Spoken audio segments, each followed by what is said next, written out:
Dari data Badan Nasional Penanggulangan Bencana, terdapat 857.756 hektar lahan yang terbakar dari 1.464 titik panas. Namun sering sekali, desa bukan menjadi aktor utamanya dalam upaya penanggulangan dan pencegahan kebakaran lahan dan hutan. Desa bicara. Desa bicara. Desa bicara. Desa bicara. Hai kawan-kawan, kembali lagi di channel YouTube Desa Bicara. Sambil menyiapkan kopi,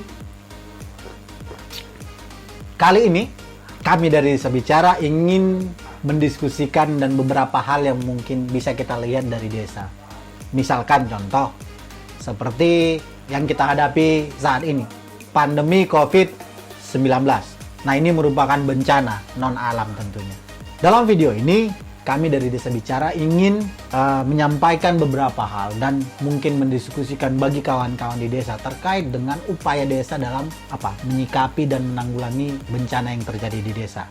Nah, tentu bencana ini adalah sebuah peristiwa atau rangkaian peristiwa yang mengancam dan mengganggu kehidupan dan penghidupan masyarakat yang mengakibatkan timbulnya korban jiwa manusia, kerusakan lingkungan, kerugian harta benda, dan dampak fisiologis. Bencana sendiri disebabkan oleh beberapa faktor, antara lain faktor alam, non-alam, bahkan manusia bisa menjadi faktor penyebab bencana.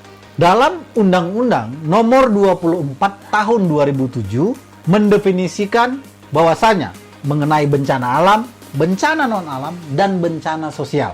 Bencana alam adalah bencana yang diakibatkan oleh peristiwa atau serangkaian peristiwa yang disebabkan oleh alam.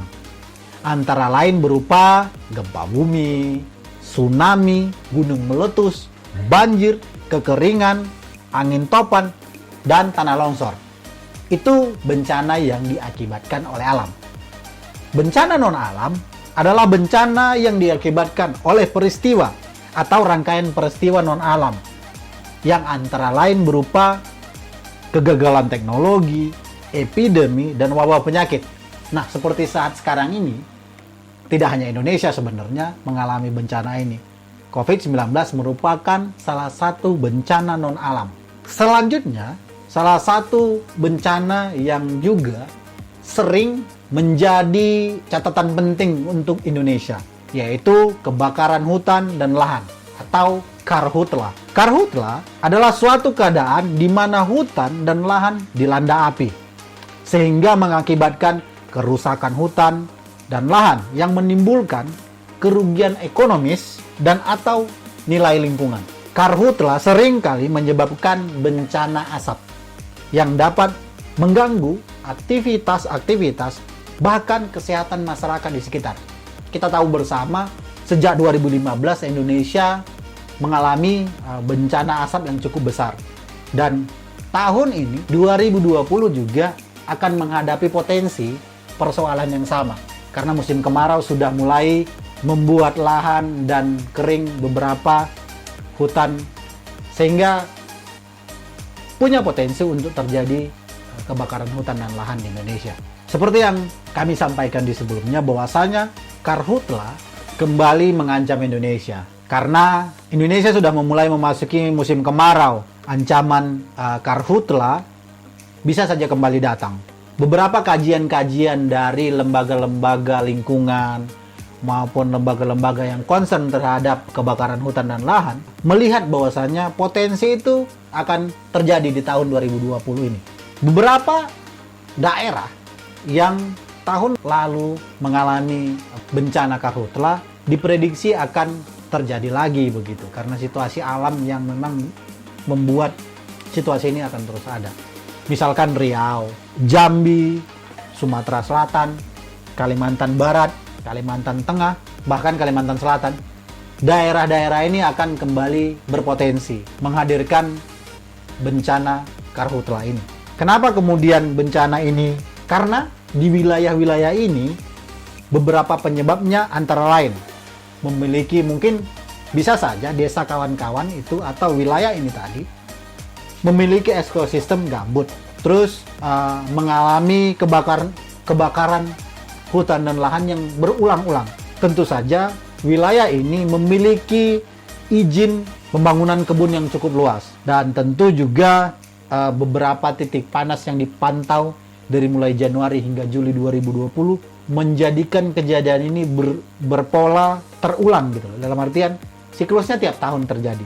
Dari data Badan Nasional Penanggulangan Bencana terdapat 857.756 hektar lahan yang terbakar dari 1.464 titik panas. Dapat kita bayangkan bahwasanya salah satu bencana yang real terjadi tiap tahunnya di Indonesia adalah karhutla ini. Beberapa risiko karhutla di tengah krisis corona saat ini juga akan berdampak kepada provinsi-provinsi atau kabupaten-kabupaten, bahkan desa yang memiliki gambut atau hutan atau kegiatan perladangan yang terus dibuka begitu. Nah, tentu beberapa persoalan lain adalah hadirnya bencana lain seperti corona, bencana non alam, juga menambah pelik persoalan karhutla gitu. Nah, kerentanan yang terjadi akibat situasi pandemi COVID ini juga menyebabkan beberapa area paling rawan terbakar di 2020 karena memang yang pertama mungkin pembiayaan akan berkurang untuk penanganan karhutla. Karena beberapa kebijakan pemerintah terkait keuangan negara difokuskan untuk penanganan dan pencegahan COVID-19. Lantas apa hubungannya karhutla dengan desa? Nah, seperti yang kita tahu bersama bahwasanya ke daerah-daerah atau wilayah-wilayah yang terbakar di tahun 2019 akan berpotensi terbakar lagi. Nah, daerah ini kan tidak hanya provinsi, kabupaten, tetapi juga yang paling real ada di desa. Bagi desa, dampak karhutla sendiri sering membuat kerugian secara ekonomi, sosial, dan bahkan dampak kesehatan bagi masyarakat di desa.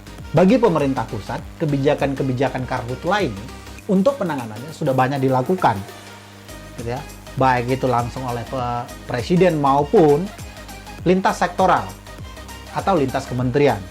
Beberapa kebijakan yang ada saat ini terkait penanganan karhutla ini, baik itu dari pusat, provinsi, kabupaten, ini bertitelkan gitu ya. Desa bebas api, desa tanggap api, atau kawan-kawan di pemerintahan desa pernah mendengar desa tanggap bencana gitu ya, secara umum gitu. Nah, titel program penanggulangan bencana karhutla ini banyak sekali di desa. Namun sering sekali desa bukan menjadi aktor utamanya dalam upaya penanggulangan dan pencegahan kebakaran lahan dan hutan. Mengapa demikian? Hal ini tentu berkaitan dengan beberapa kepentingan nasional dan juga kemudian desa tidak punya kewenangan dalam pengelolaan hutan dan lahan. Tapi pada kenyataannya, desa diminta untuk aktif melakukan tindakan pencegahan atau penanganan saat kebakaran hutan dan lahan terjadi. Tentu, bagi desa atau kampung kawan-kawan yang memiliki potensi kebakaran hutan dan lahan, selalu setiap tahunnya bekerja cukup keras gitu untuk menanggulangi persoalan ini. Tentu kita sadari bersama karena desa kawan-kawan yang memiliki potensi kebakaran hutan dan lahan harus bertindak cepat dan tanggap ketika dampak karhutla sudah mulai terlihat. Dan banyak pemicu terjadinya karhutla ini. Di antaranya mungkin di desa kawan-kawan atau di kampung kawan-kawan terjadi pembukaan lahan kebun dengan cara dibakar, atau musim panas yang begitu panjang, kekeringan, hingga beberapa desa yang mungkin memiliki lahan gambut, lahan gambutnya kering begitu. Nah, ini beberapa hal yang menyebabkan terjadinya kebakaran hutan dan lahan di desa atau kampung kawan-kawan. Nah, desa selalu jadi ujung tombak tentunya baik itu dalam penanganan dan penanggulangan. Dari segi personil dan peralatan, desa masih minim, serta dibutuhkan upaya-upaya peningkatan pengetahuan serta pengelolaan lingkungan, baik itu hutan dan lahan, untuk dikelola secara bijak dan berkelanjutan. Nah, ini penting dilakukan di desa, sehingga desa tidak hanya menjadi seperti pemadam kebakaran, ketika terjadi kebakaran baru dipadamkan, tapi kemudian tidak berlaku sebagai aktor yang juga terlibat dalam pencegahan sebelum gitu, penanganan dan pengelolaan lahan dan kebun yang lebih baik dan berkelanjutan. Bagi kami Desa Bicara, beberapa program desa yang berkaitan dengan penanganan kebakaran hutan dan lahan tidak terintegrasi dengan rencana pembangunan jangka menengah desa. Di desa kawan-kawan bagaimana? Apakah kemudian penanganan karhutla itu sudah masuk dalam rencana pembangunan di desa kawan-kawan? Semoga. Tidak jarang pula banyak program desa untuk penanganan karhutla ini hanya digunakan sebagai proyek semata. Baik itu dari pemerintah pusat, pemerintah provinsi, atau bahkan dari beberapa lembaga-lembaga yang melihat ini sebagai ruang untuk mengambil keuntungan, misalnya begitu. Tapi nyatanya desa tidak terlihat aktif dalam penanganan kebakaran hutan dan lahan di desa maupun di kampungnya. Selain itu, bagi kami Desa Bicara, pemerintah pusat melalui kementerian maupun badan terkait juga tidak punya program yang dapat diaplikasikan terkait karhutla yang terjadi di desa. Banyak level kebijakan hanya umum saja, tapi kemudian untuk aplikasi di lapangan ini masih sedikit minim. Maka penting kemudian menurut kami Desa Bicara, desa untuk didorong sebagai aktor utama dalam program desa yang terkait dengan pencegahan kebakaran hutan dan lahan, yang mana desa adalah ujung tombak dalam penanganan bencana karhutla. Dan bahkan juga harus kita akui, desa adalah yang paling depan terdampak terkait persoalan asap yang terjadi selama ini. Itu dulu dari kami Desa Bicara. Sampai bertemu di video selanjutnya. Jangan lupa, tetap semangat, tetap jaga hutan dan lahan. Sampai jumpa di video selanjutnya. Jangan lupa ngopi.